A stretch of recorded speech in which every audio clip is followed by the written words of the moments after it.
Spain में एक खोज की गई जहां पृथ्वी ग्रह से परे धातु से बने गहने पाए गए।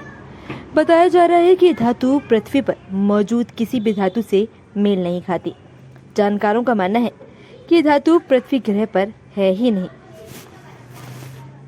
ये खोज अब तक की सभी खोजों में सबसे महत्वपूर्ण है। यहाँ पर जो खजाना मिला है उसमें कुछ तलवारें, कुछ कंगन मौजूद हैं। ये एक ऐसे लोहे से बने हुए हैं जो धरती पर मौजूद ही नहीं। इन पर सोने की परत चढ़ाई गई है।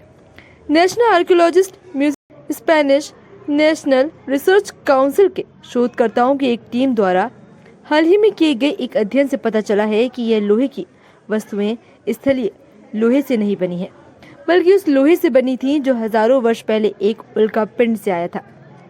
शोधकर्ताओं ने उल्कापिंड से बने धातु के निशान का विश्लेषण करने के लिए मास स्पेक्ट्रोमेट्री का प्रयोग किया और पुष्टि की कि वह उल्कापिंड लोहे की संरचना से मेल खाते हैं।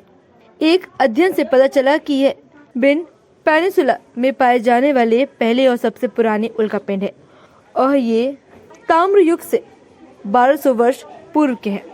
कांस्य युग स्टोन एज के बाद का समय कहलाता है।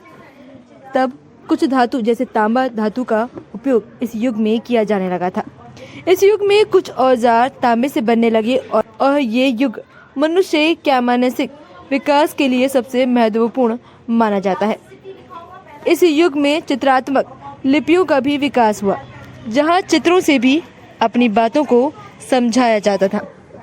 शोधकर्ताओं ने यह भी दावा किया कि धातु में उपयोग लोहा एक उल्का पिंड से प्राप्त किया गया था, जो एक स्थान के पास टकराया और स्थानीय लोगों ने इसका उपयोग इन प्रतिष्ठित और प्रतीकात्मक वस्तुओं को बनाने के लिए किया।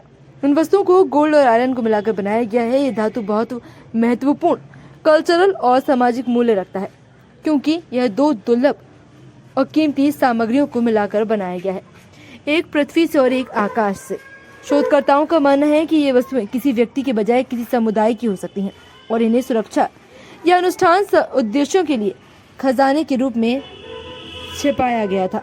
यह खोज आइबियन पेनिसुला में ब्रॉन्ज युग की हिस्ट्री और कल्चर को और गहराई से जानने में मदद करेगी और एक नई धातु की उत्पत्ति और इनमें उपयोग किए गए उल्कापिंड एक नई खोज की तरफ ले जाते हैं।